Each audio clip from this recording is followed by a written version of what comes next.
hello everybody. May Anastasia here, and welcome to another episode of Otaku Nightly Hour. Today I have Raptor and Dr. Clef because, following a previous episode, we're going to talk about the current state of affairs. And this one, unlike politics, we're actually going to talk about business, and specifically Nintendo business. Nintendo's bad at it.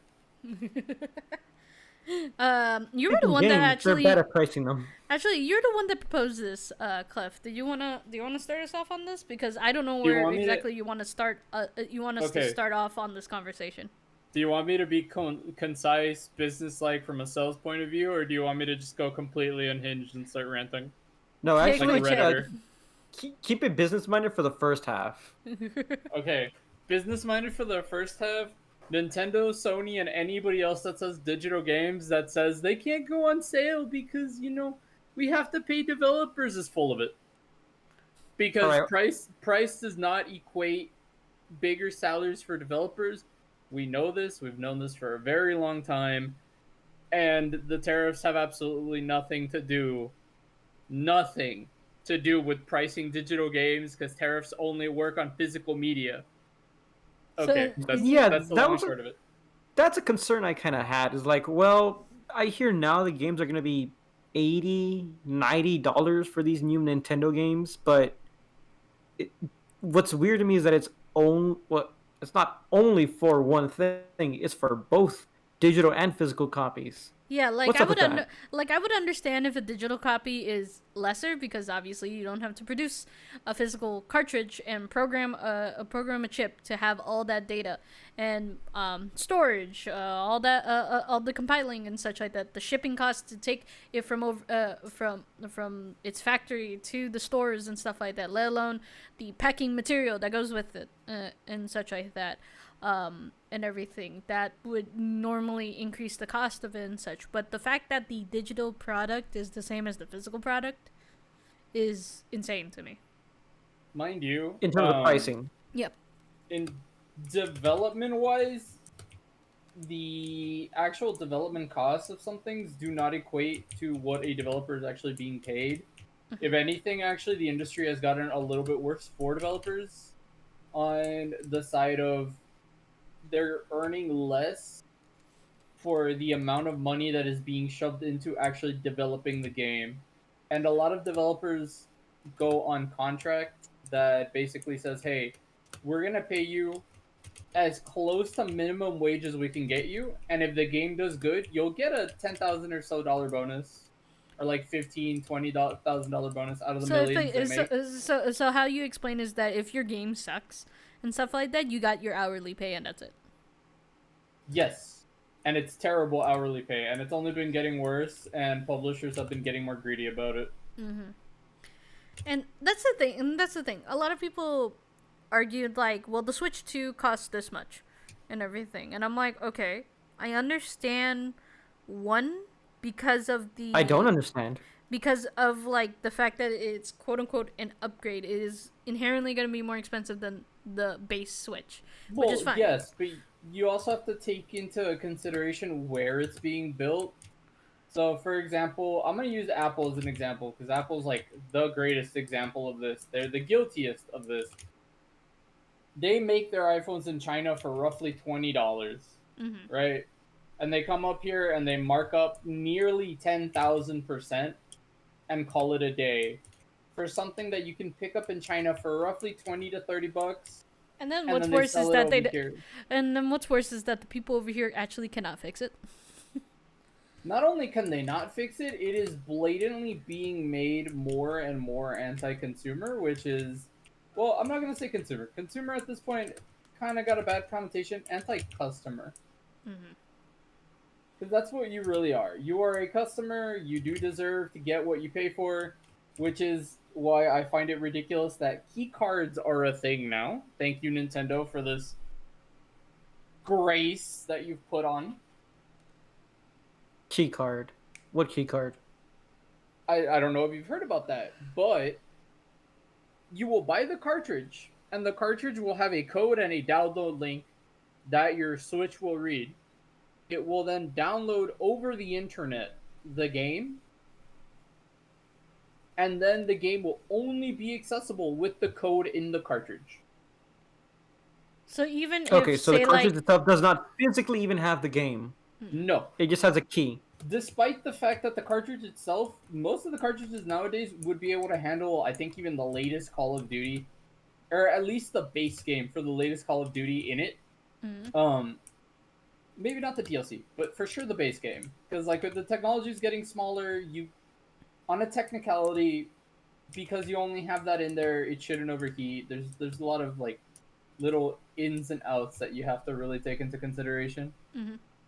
But the point being, you can fit the whole game in there. You can, if you could fit Cyberpunk 2077, which is basically confirmed to be coming in the cartridge, you can for sure fit Bravely Default, a game that was less than 10 gigabytes, or no, 12 gigabytes, I think. hell, On a DS cartridge. you could fit the technology that would be for like Tears of the Kingdom and such like that and everything. Oh yeah, no, Tears and of the such Kingdom. like If you look at its download on the regular Nintendo shop, that thing's download is massive for what a Nintendo game is.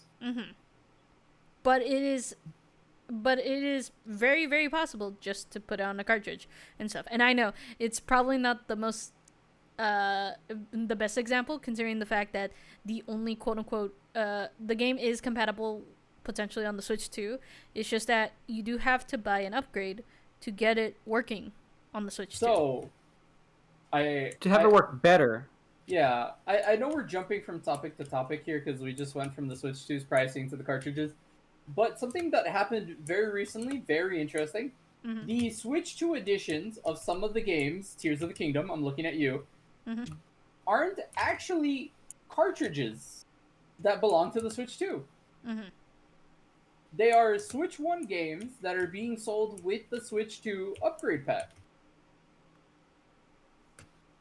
Wait. Right.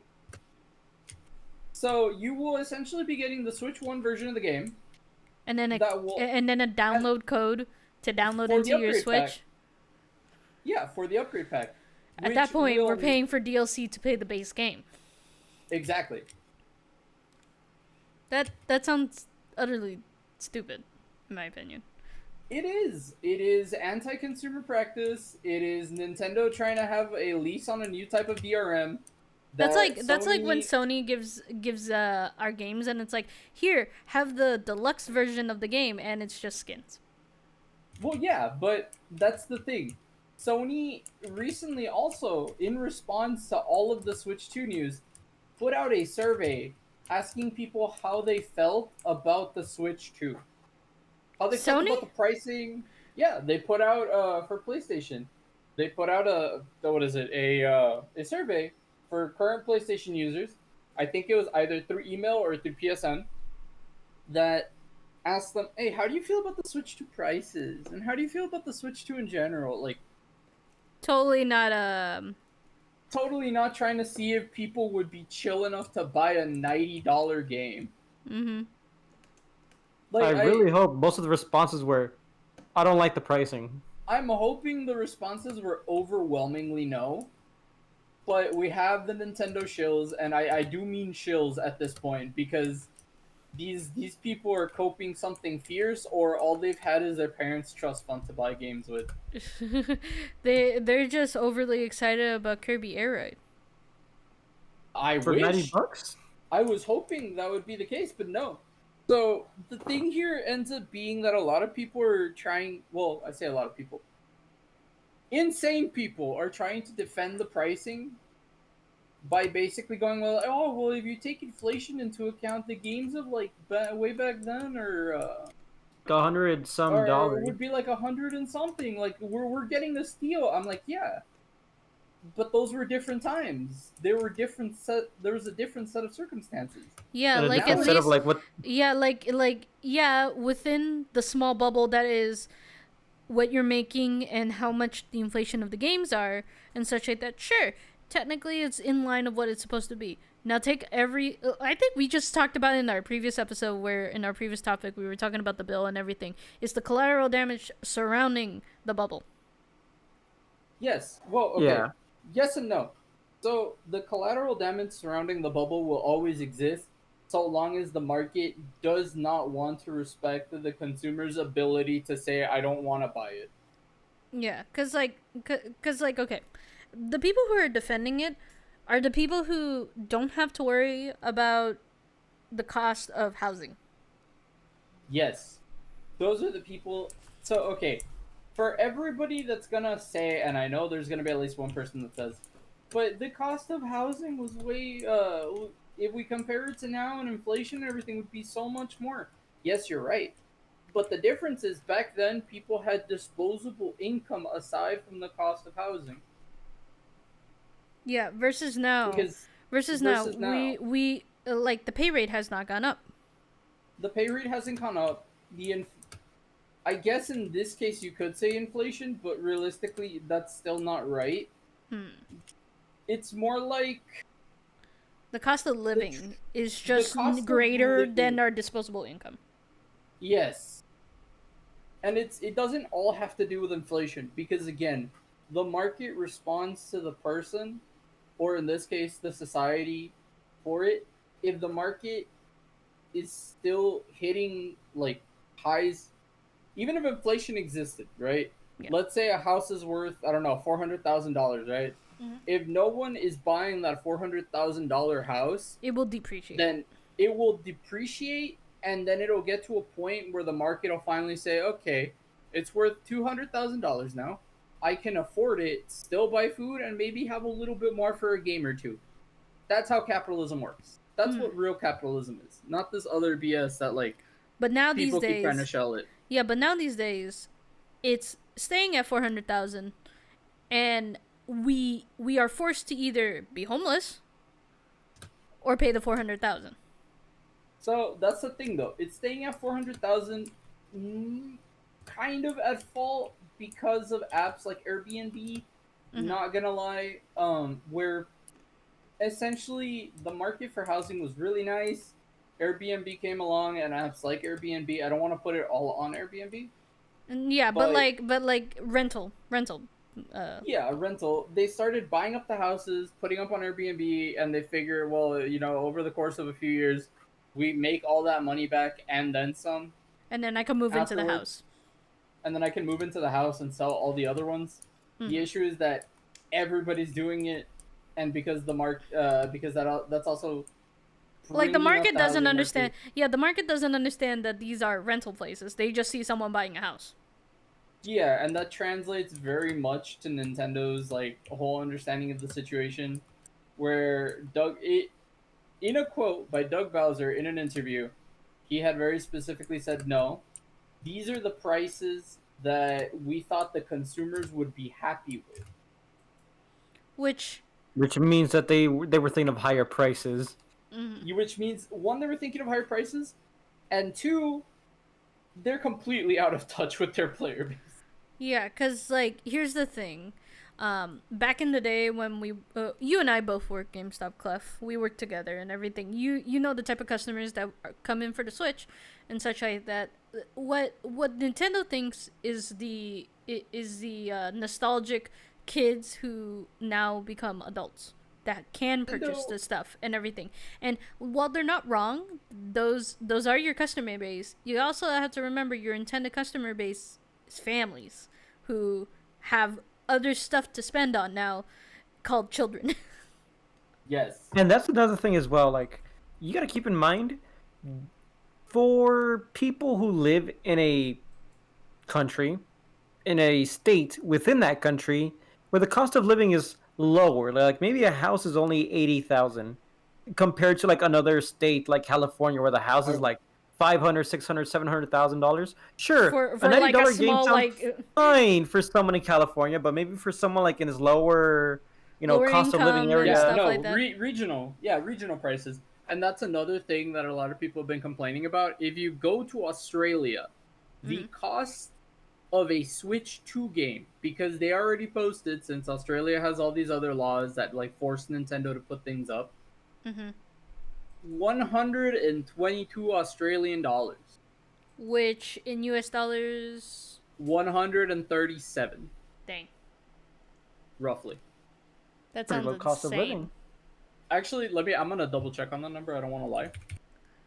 And such like that. But in a sense, it basically just means that Nintendo is assuming that everyone is at the program in which they could Oh, okay. afford the luxury of buying games and such like that, when in actuality, they cannot.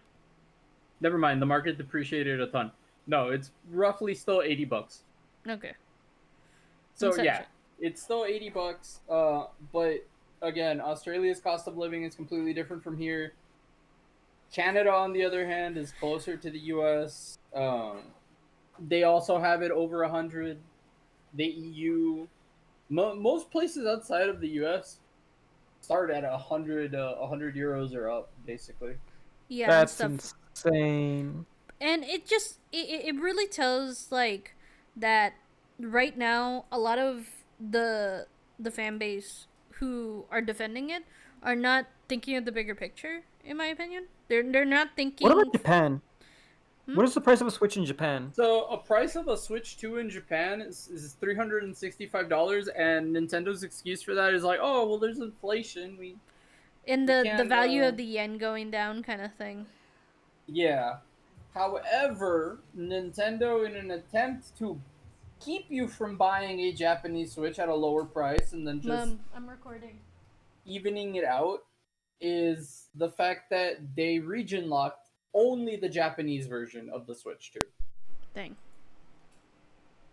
So if you wanted to buy a Switch 2 from Japan, like an exclusive thing, unlike the certain DS models and like certain 3DS and the Wii that were globally unlocked, the Switch 2 will, however, be very much locked into only Japanese. Which is So very sad. unless you can read Japanese, and I think the region lock also makes it so if you're like accessing internet outside of Japan, you can't buy anything on the store. So like it's literally just Or like no, you can buy things on the store. It's games outside of Japan that are in their physical like cartridge will not work on that Switch. so all your games now have to be imported from Japan, which by the way, tariffs is gonna make that hard. Oh, believe you me, that's another thing we're gonna get into real quick. After this little tirade, but the Switch 2 essentially squandered all the goodwill it had brought up by Once the hiding all price of this. once the price showed up.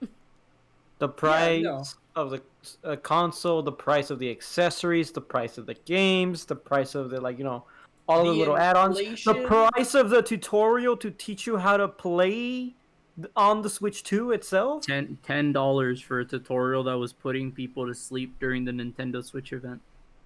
That's hilarious. Yeah, like I thought that was a thing that just would have been in there and stuff. Like I thought, For free? like when I saw it, I was like, Sure. "Oh, that's a cool little free game to have." It showed the kids As for by how the game how the thing functions and such in a very interactive yeah, way. That's cool. And then they said you could buy this demo for $10, and I'm like, "Nope, I'm out."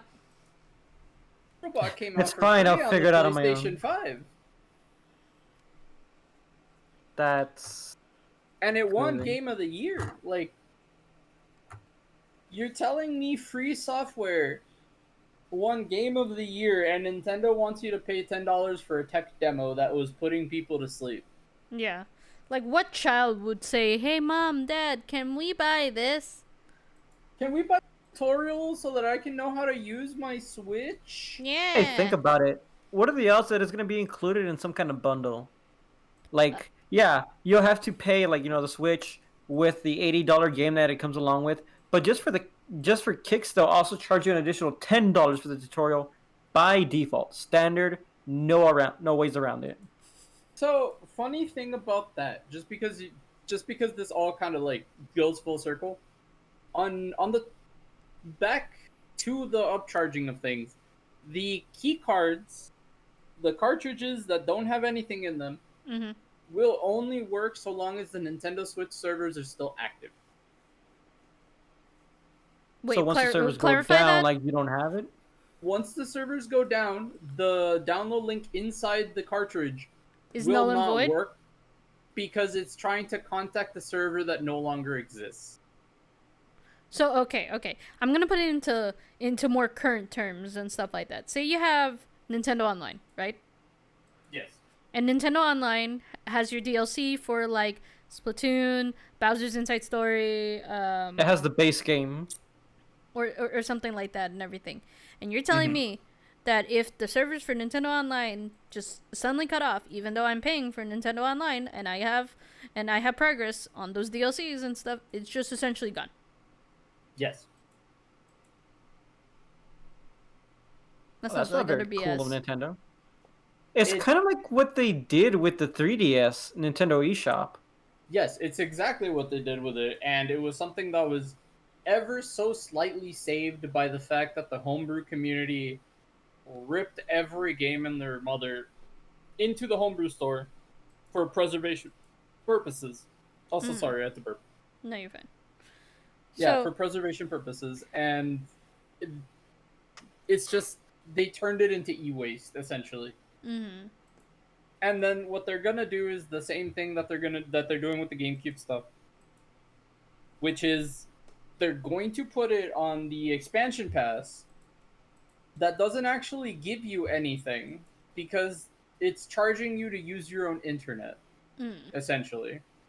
They're also putting the new game chat that Nintendo has, and I am surprised that they had the gall to put to a even game show. chat. No, the fact that like a whole button on your Switch 2 doesn't work if you don't have a Nintendo Online subscription.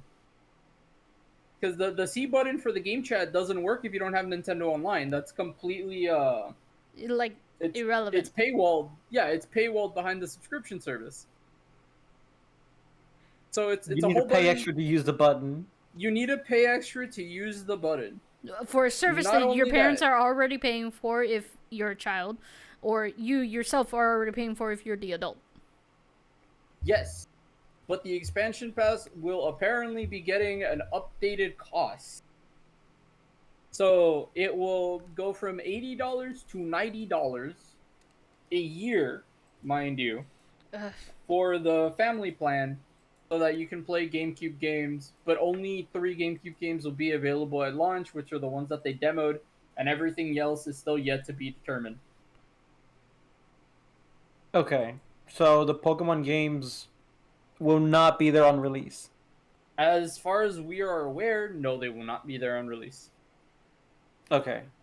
So okay, and then what really bothers me, aside from like the cost of things and stuff, some of the things that they went forward with while I was watching the direct for the function of the Nintendo Switch 2 really irks me a little bit. And you call me old fashioned a little bit, but I think the game chat was very unnecessary in my opinion, because I think the appeal was that Nintendo was very child friendly, in which they would not have game chat. Because imagine your Nintendo Switch game that you bought for your child that is supposed to be like very very safe. They won't interact with strange people and stuff like that. Turns into a Call of Duty server. Well, the thing about it though is I'm pretty sure you can only connect with people on your friends list. There's no way they're gonna be able to hop into Mario Kart World and then enable the chat function to talk to Is random your strangers online. Do you trust your child to know who No. exactly their friends are? Mind you, You do, because you need an entire code to put into the system and that's- everything. That's only if you have parental setup. You can actually, as I understand, you can just pick a name and then send a friend request like you can on PlayStation now. Really, you don't need their code number. Because it You was too only- difficult for children apparently. You only need. That's their kind of the code. point. Yeah, but well, no. The whole point is that parental functions exist and people don't know how to use them.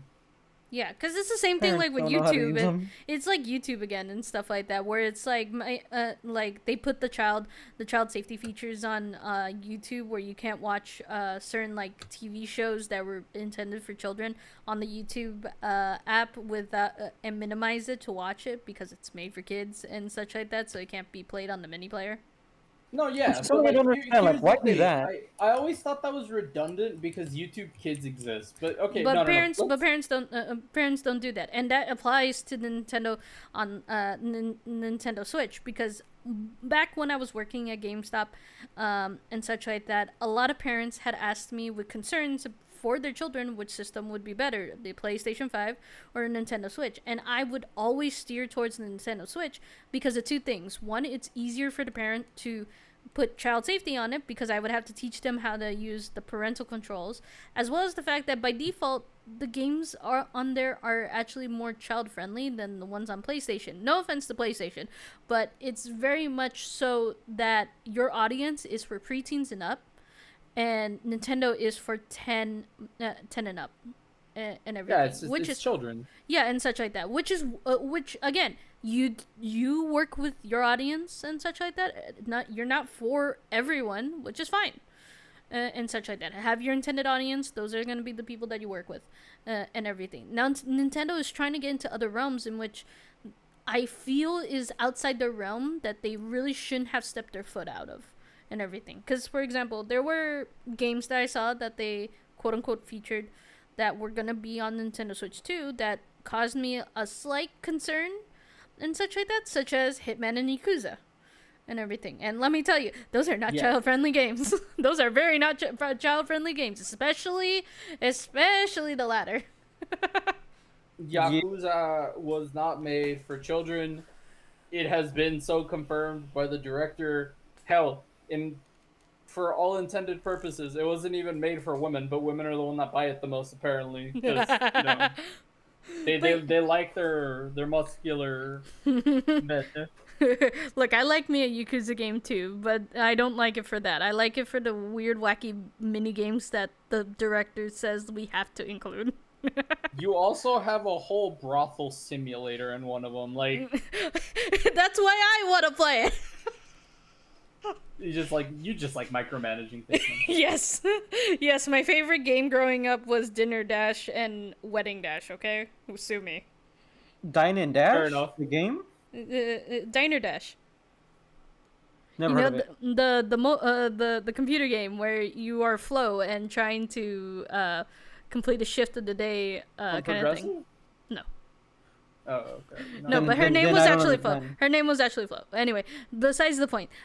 So the thing is that like with the state that it is, I feel like the Nintendo Switch, while going in the direction that it can compete with what I believe was its biggest competitor, which was the Steam Deck, it also in a turn made us want the Steam Deck more.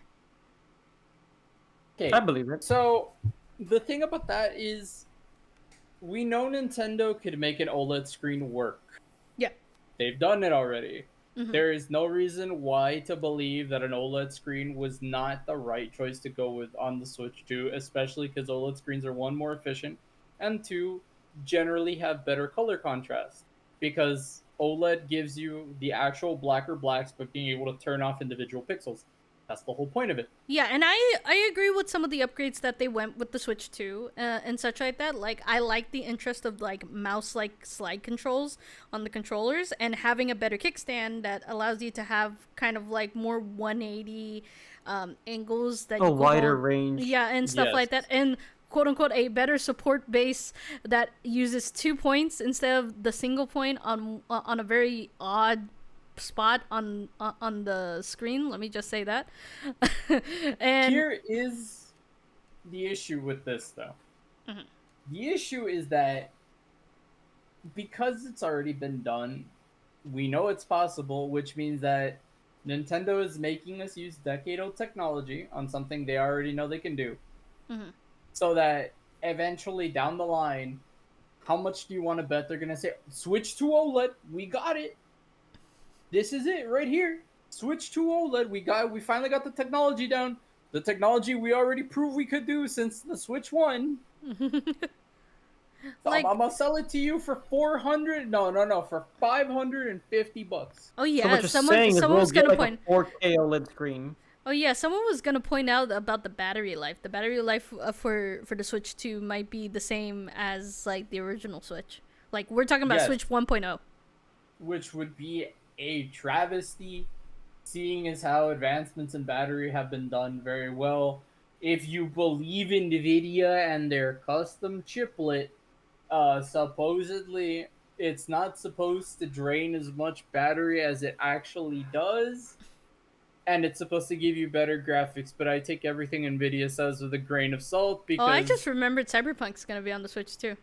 yes, and it apparently runs fairly well. And Which it's we all full know of- this. We all know the garbage that is Cyberpunk 2.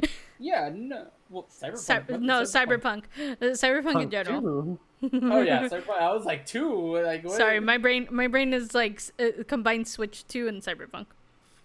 Oh yeah.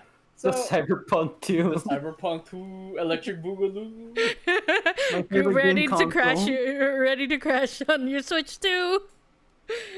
No, yeah, which I thought was impressive considering the fact it's basically been confirmed.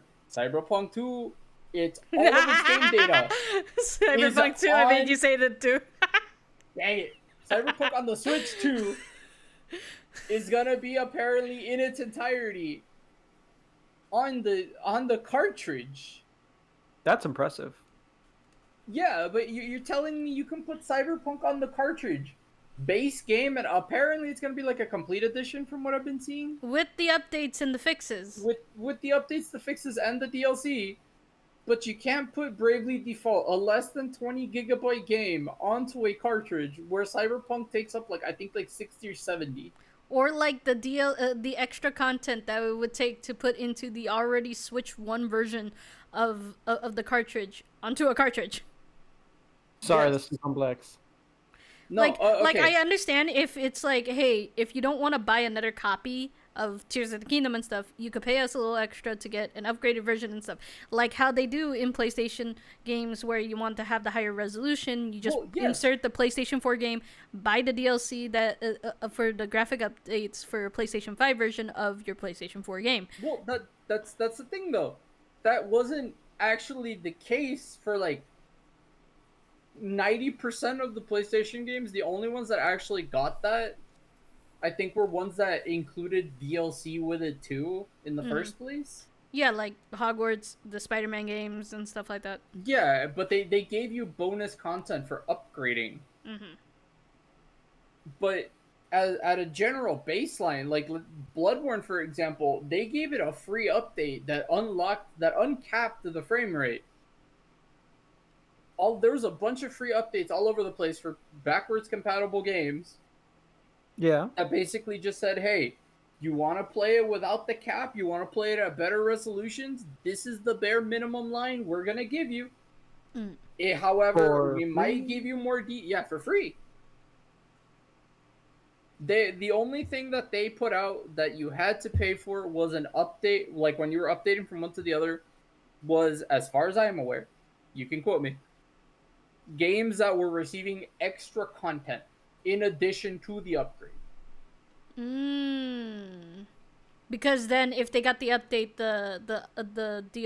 the extra content wouldn't follow along with it. Exactly. So you had to get the update for the extra content to work. No, that makes sense. It's basically saying like, hey, so the content that we want to help update for is not going to include your content because, well, it's not something that everyone has, and we don't want to give them extra junk data that they're not going to use. And you didn't necessarily even have to buy the update. Like, that's still a thing Nintendo's doing, where they're like, well, you don't have to buy the update to increase the frame rate, yada, yada, yada. But I look at the specs for Tears of the Kingdom and for Breath of the Wild, and I think you're gonna need it. You don't. It's stuff that should be free, because the main things you're getting out of that are uncapped frame rate and better resolution. Those are the two main things. Let's be honest, nobody's gonna use the stupid mobile app for the game. Do you think there might be an update for Scarlet and Violet to patch some of the bugs? Supposedly, from what I've been hearing. But I have high No. doubts, considering the fact that they're probably more focused on ZA, because they showed what ZA would look like on the Switch 2, from the recent That was beautiful. from the recent Yes. one. But here's the thing. If you watch the first initial trailer for ZA when it first came, when we first got it announced, and see the update on the quality and such like that. Now, granted, it could just be a simple like, oh, we upgraded the graphics now because we actually had time to work on it to show you, and such like that from the first trailer to now and everything, rather than this is how it's gonna look on the Switch, this is how it's gonna look on the Switch 2 kind of thing. But people are thinking that's actually how it's gonna look like between the Switch and the Switch 2 version of ZA, which, again, I have a slight doubt on it, but I am inclined to believe that there might be two versions of the game. Yes, Yeah, there are two. They announced that there were going to be a regular one and a Switch 2 version. Yeah, but then the visuals are going to be very drastically different in terms of it, experience-wise. Supposedly, if you believe Nintendo on the Direct, it just says that your frames are capped and your resolution will higher up just ever so slightly. That's the difference between them. And my fear is that they're going to go the way of Tears of the Kingdom, where it's just going to be a Switch game with a download code. So a question I have is then, if you were to go out of your way to get it on the Switch 1, and then try to play it on the Switch 2, Download code. the download code would tell it that it's a Switch 1 game and therefore give you lower resolution and capped frames, even though you're playing it on the Switch 2? Even though you have the hardware to function it at the higher cap. Because the code says it's a Switch 1 game without any upgrade. The upgrade pack, yes. Now, how much would they be charging for the Switch 1 games? The Switch 1 games will apparently stay the same price as far as I'm aware, but the upgrade packs are being estimated somewhere around $20 to $25 each. So that it could round up to the same amount that it would be just to buy the cartridge for the Switch 2. Yep. Now, I would not be surprised if they did it in such a way to where you'll be spending more money to get the upgrade than if you were to just go ahead and just directly get a Switch 2 game. Knowing Nintendo, I have no doubt that could happen. Look, Nintendo is the master of reselling you something with a pretty new paint, with a pretty new coat of paint. They've done it for Mario Kart. They've done it for Mario in general. Hell, Pokemon. For the love of God, Pokemon. They've done it with some indie games too that got licensed on there as well and stuff like that. Like, no offense to the Cult of the Lamb guys and stuff like that, but the fact is that you had a initial release of the original Cult of the Lamb onto the Switch, and then you had a expanded version which just has a little art book pamphlet and a code to your album. Which, by the way, they have a live stream of now, so you can just basically listen to it for free without controlling what song it's playing. Oh, nice. The biggest travesty, in my opinion, out of that whole Direct and the thing in general was Hollow Knight Silk Song got like a 10-second teaser saying it was coming out this year after like half and a the decade. video was stuck on a previous trailer. Exactly, and that was just a freaking travesty. Like, you had to listen very carefully, and they were just like, Silk Song? Wait, did they say Silk Song? And then we overlooked it, and it's just like, no, I need to confirm, I need the visuals. What? Mind you, not okay. Also, I was gonna say, streaming errors aside, Nintendo garnered a ton of goodwill over these past few decades. We've supported them through thick and thin, with the hope that they wouldn't stab us in the back like everyone else, because they were pretty pro-consumer when it came to the console wars. Yeah, the prices that they had. Granted, yeah, they were a little bit on the high side and such like that. It felt fair in a sense for the amount of content and the quality that was coming out. I have disregarding Scarlet and Violet for a bit, okay, and such like that. But a lot of their games were quote unquote fairly priced for a very high quality game on a very like acceptable system that is both portable and stationary for your house. Yeah. But now I feel like they could have definitely broken it back down to like another solely handheld console and a solely home console. Eh. I don't know. I miss my Nintendo 2DS and 3DS. Well, no. That's not the thing I was gonna point out. It's just that Nintendo now has dived into the realm that they know people are going to purchase from them without question. That they realize that our loyalty could easily falter the moment that they destroy it. Yeah.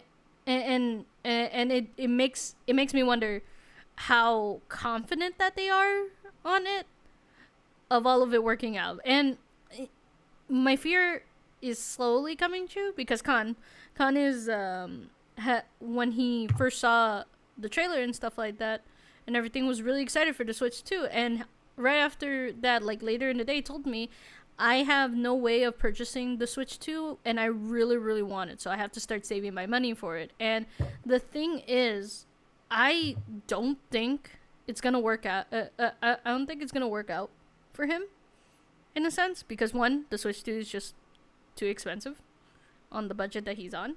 And two, the Switch 2 just doesn't have enough for me to garner the validation to buy a system because I followed the system, and everyone that I've met knows the system that I've followed through is that if I were to buy a console, I have to have 5 games that I want to play on it before I buy it and such like that, which I think is pretty fair because if I'm already going to invest money on a console, I have to have a slew of games to play at least that will entertain me for the year, that the first year I have it. I want everybody to understand though. Mm-hmm. Nintendo last year made a net profit of 408 billion yen. Okay. Which roughly translates to 2.7 billion US dollars. Yeah. In net profit. Mm-hmm. You cannot tell me you can't spare some of that pocket change to not only pay the developers more, because you're still paying them, like, unlike every other company, Nintendo games usually are about, I don't know, like 700,000 lower. Yeah. Well, with the exception of like a Zelda game, like Breath of the Wild or Tears like of the Kingdom, like they're giant named ones, like like their quote unquote base game stuff, and such like that. They tend to put a lot more money into those. Yeah, so like let's take for example, I feel Super like Smash Bros. Yeah, I feel like that one's a good base. Like it has a high popularity, but it doesn't require too much effort for like a world per se. Because I feel like Tears of the Kingdom isn't fair to it because most of the money goes into developing the open world programming. And it was beautiful. So like let's say Super Smash Bros. Was apparently the budget wasn't very well known. The estimated budget was somewhere around 0.4 million. Mm-hmm. So for the base game, right? We're not including the DLC stuff. For this base, that was not including the DLC. Okay. 0.4 million is more or less what people are estimating it. No. And that's considering the fact that Sakurai gets a majority of the budget into his own paycheck. Yeah, like Nintendo generally doesn't like putting out budgets. We just kind of estimate what the budgets are. Mm-hmm. My whole point is, guesses. yeah, based on like assets and things of the nature. Like once they get modded into and hacked, we kind of see and we try to compare. Like oh well, this how is many the industry polygons standard are for in? this year. How many polygons are on Mario's butt? I prefer 2B's butt. Considering there's more polygons on that there is in the entirety of the N64 Mario game. But there's more polygons on Lady Demetress's butt than in all of Resident Evil 1. Yes, actually. Besides the point. The whole point is Nintendo makes very good games at low budgets for an industry standard and makes a ton of money back from that. And then makes a ton of money back from that and then complains that they're not selling it for enough money. Like, okay, business wise, I'm not a business major, but this is my understanding of how business works. You need to go into a negative when you go into a new realm of something and everything. Start selling everything at quote unquote lower prices where you're not gonna be going in the green for a while, but then it will plateau to the point that you will finally see profit after a certain period of time of being in the red. Yes, And but such like that. that's where the argument is being made that this isn't a new thing. Mm-hmm. Nintendo has been, for lack of a better word, grooming their player base for nearly a decade now. Mm-hmm. To be able to accept this new reality where they could just essentially rug pull you from under it and expect it to like Work. everybody to go, yes, the saviors of us all, yes, Woo! because Another they said, $90 oh, game. Let's go. we have a $90 game. We're underselling it to you. We're doing it at a loss when in fact they're not doing it at a loss at all. Nintendo has, ever since the newest president of Nintendo came in, God rest in peace Iwata, best president of Nintendo ever. Um, Has been trying decided to put it decided in green and the green only, stockholders before the consumers. which is So I'm sad. curious to know if it costs an iPhone like $20 to make. How much does it cost a Nintendo Switch to make? So that would depend on the country of origin. Because of the whole trade war and like the thing with Trump, a lot of this is where you could actually say the Nintendo Switch was affected. The Switch 2 was affected. Yeah, for Not like so much parts and in, stuff like that. yeah, for not so Right. much in the sense of how they want to price it, but in the sense of where they want to build it so that they could do it on the cheap and still make money off it. Mm-hmm. Right, but here's the thing though. If it costs an iPhone $20 to make because they got a really good assembly line going and they pay people however much they pay them and they mark it up by thousands of percent. If let's say the Nintendo Switch 2 costs maybe $100, $200 to make and then ship, transport, and then move over like to other different countries, Mm. they can Well, afford maybe to like cut down the cost of the oh no, price a little they bit. can definitely afford to do it. The thing is, they don't want to do what Sony did in order to get their foot in the door when the PlayStation 3 came out, which was sell the PlayStation 3 for less than what it was actually worth to build. Because the last big innovation in graphics or in any console was actually during the era of the PS3 to PS4. Mm-hmm. Because that's when everything kind of exploded. The demos actually made sense. Ever since the PS4 onward, we've actually not necessarily had diminishing returns in terms of like advancements in technology for games, so much as we've had Stagnation. baby steps towards the black hole of why are we even here anymore? Yeah, because, like, for example, a lot of people are like, oh, well, our games are getting to the point where they're going to get to human realistic and stuff like that and everything. And I'm like, cool, cool, cool. Have you Cool, guys but come up... why? Yeah, like, have you guys come up with, like, a cool game mechanic that's actually fun? Like full dive VR, I'm looking at you, anime. You know, your Pokemon Legends Arceus had like a really good gameplay mechanic going on. Yeah, and such Yes, like that. but But that- I it's don't know like about one ZA of... though. ZA's kind of lost me a little bit, like because it's no longer like this big open world region you can I'll be explore. right Now back. it's just a city. You can't really like Rumor has it that there won't even be any new regional forms. It'll just be mega evolutions. Which, I would prefer on to one like hand, it's see pretty regional cool, forms. but it's like... Uh... Regional forms and megas, that's something that would be so cool to see because we didn't really get to see that in, for any game except for maybe Sun and Moon and Ultra Sun Uh, and Ultra Moon. The one innovation is that your Pokemon could actually strategically dodge if you move them a certain way. Yeah, in a sense, now you can dodge. Which Like, is and then- a simple movement toggle.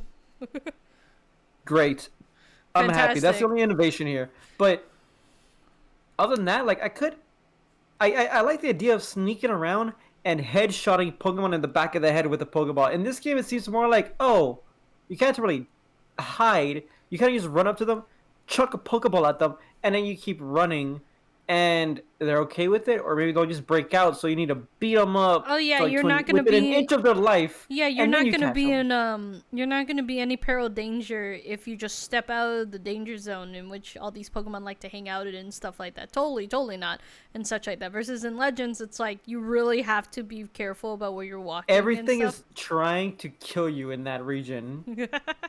And I kind of liked that idea of like, yeah, Pokemon 200 years ago were quote unquote more savage, but I mean, Yeah, we've these desensitized kind of they were we animals. yeah, we've desensitized the fact that Pokemon is basically like just our world equivalent of wild animals. So, okay, you want to know who did it better, in my opinion? Sakurai? No. Well, close. It also starts with an S. And Disney has it in a vault somewhere gathering dust. It's Spectrobes. What? Okay. Spectrobes did it better, and they did it first. Pokemon? Yeah, no, they did it better because Spectrobes had a whole movement system where you not only control your Pokemon, or your Spectrobe in this case, you could also customize the movesets, and you can grow them, and they evolved, and they looked cooler. So it's Not, everything we'll o- probably get to see in Legend ZA. not only that, the whole dodging mechanic, Spectrobes did it first. Hell, the Pokemon Generations fan game did it first. And you could control your Pokemon and Which their goes on moves, to the next and it was point. on cooldown. Which, by the way, wasn't there a point that you spoke to me off recording that Nintendo basically just put Nintendo code on an emulator? Yes. So, the Switch 2 cannot physically emulate Switch 1 games. Cannot physically run Switch 1 games. So they had to resort to patching in an emulator that will turn on when it feels a Nintendo Switch 1 cartridge. Which is ironic because the patch that they have for the Switch 2 versions of the Switch games essentially just says, "Hey, turn the emulator on and let them uncap the frames." Crazy.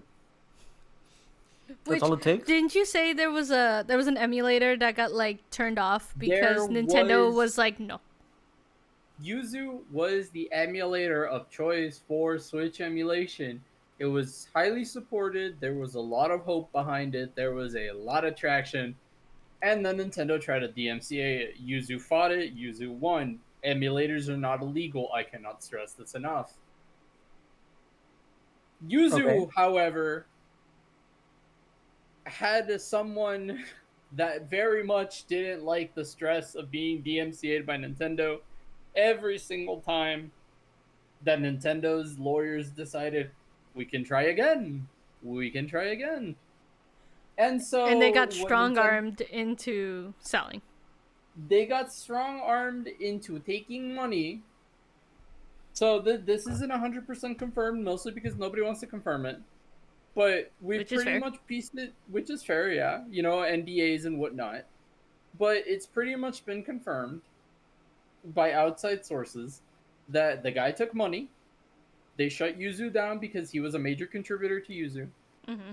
And then Nintendo essentially took code from emulators that were readily available, apparently, including Yuzu, and just patched them over with the actual Switch code and called it a day. Oh, they just spliced the code. Is that it? Essentially, yeah, because it was already compiled, it already worked on Windows machines, so it's easier.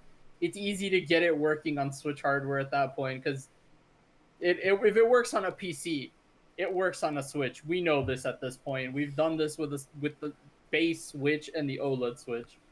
Anybody that's ever jailbroken one of those things understands you can download Windows directly to it and not care. That's funny. And then So if it works there, it works on Switch too. And Nintendo are a bunch of hypocrites because on the Nintendo Museum, they had the Dolphin emulator running to emulate what is it? What was it? Wii games and GameCube games on their displays. on their official displays, and somebody caught them because the emulator crashed and it showed a whole Windows screen and the Dolphin logo. That interesting. So like they don't even have their own systems working at the museum. No. because the new president of Nintendo of Japan is a cheapskate, shady businessman who runs everything for investor profit with zero care about how that'll affect his immediate future, how that'll affect his long-term future, and His the immediate support future and his customers. and his customer base. Exactly. Which is a shame because Nintendo has always been the console of choice for families because it's good old reliable Mario, Legend of Zelda, Pokemon, and stuff like that because they know that A, it's safer, B, it's not that hard in terms of in terms of fixing the issue and stuff like that because there isn't any issues that need to be fixed. Like, hell, how many times have we like growing up probably banged up our Nintendo DS's, Game Boys, and stuff like that and everything, and such like that, and those things just keep on trucking, and everything, and also have the reliability that our content on the on the console isn't going to be something that is A, inappropriate, and B, functional. So here's the thing. For the longest time, I've had my Nintendo like DS Lite with me through all these years, and the only time it has ever been dropped was actually recently because of family, and the screen no longer works, and the whole thing's busted. Not because of me, but because of like someone else in recent months. Yeah. Which honestly, I'm very surprised. Like for me, my Nintendo Switch my Nintendo DS Lite. The only issue that I had with it was probably the hinge going too far back, but that's partially my fault. Growing up, I always put it all the way back, and stuff like that instead of at the angle that it's supposed to max out, and everything. And then for my Game Boy Advance, I think the only thing broken was the L and R buttons, which is, a common complaint everyone had and everything because, you wear it out at that point and such. So the fact is that now these days, like, even in most recent years, that some of the biggest complaints that we had with the Switch is stick drift and everything. That is another thing that was not addressed. Apparently Nintendo was saying, hey, we have improved the standard analog stick design. Instead of just going with the cheaper Hall effects that would have cost you maybe like an additional $5 on it. It's like they didn't. They did. They said we're not going with Hall effects. We have 100% confidence that our new standard analog design will, in fact, hold up to the test of time. And then compared it to a car. What?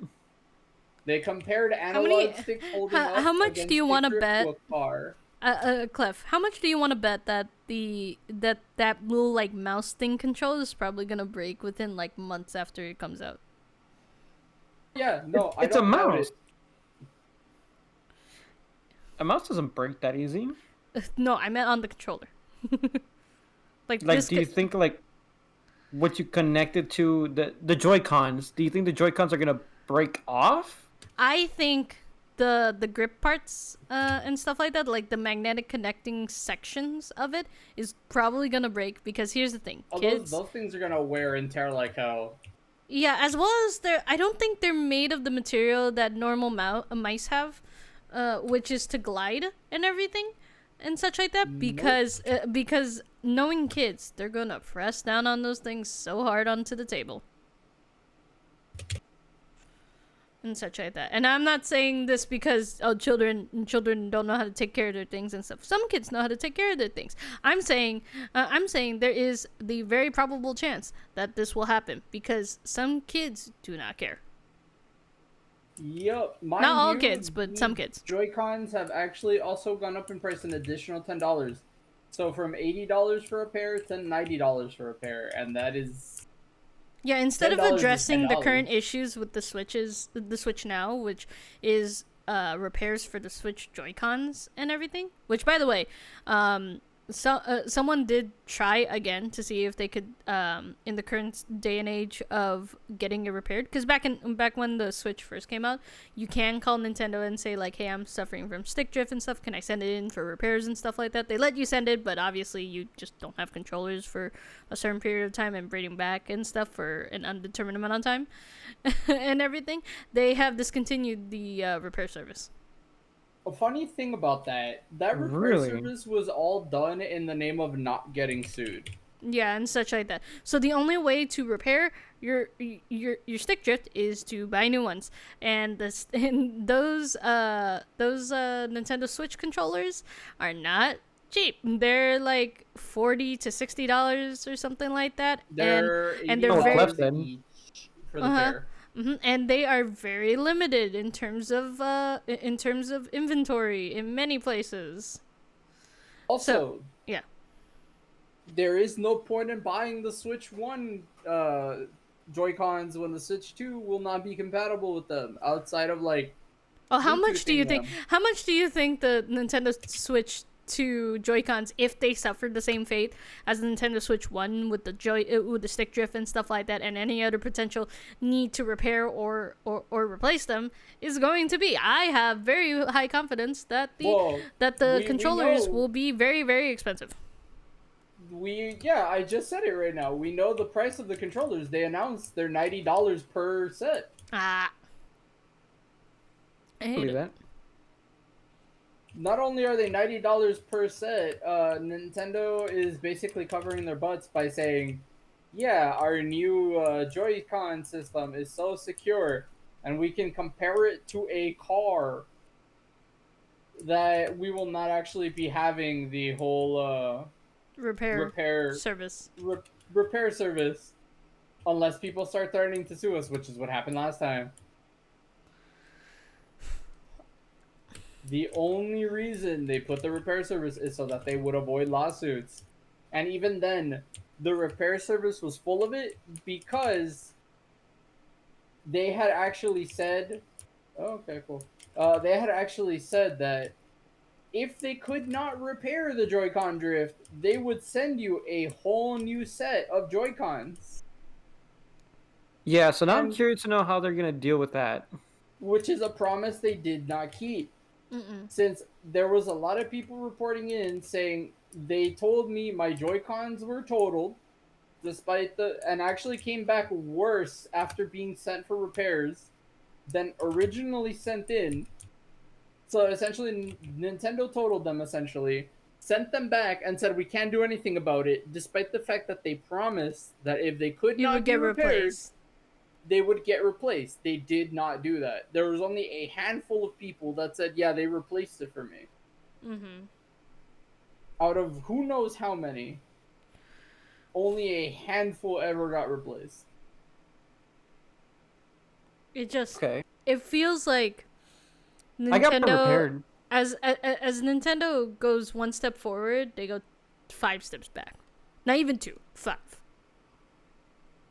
And I have the current president of Nintendo to blame. The man seems like a scummy business person. He has not shown any regard otherwise. And Doug Bowser, the president of Nintendo of America, is following suit, as in a confirmed interview, he basically said, you can't afford the Switch 2, it's okay, buy the Switch 1. You're too poor for the Switch 2, go get the Switch 1. But, okay. So, I'm just trying to end this off cleanly and stuff like that. Overall, I have low expectations with Nintendo moving forward. At this point, I might as well just go get the Steam Deck. I will wait for the Legend ZA edition Switch 2 if it ever comes out. How much do you want to bet it's gonna come out the same way the Breath of the Wild one is gonna come out? It's gonna be a Switch 1 game with a Switch 2 upgrade pack.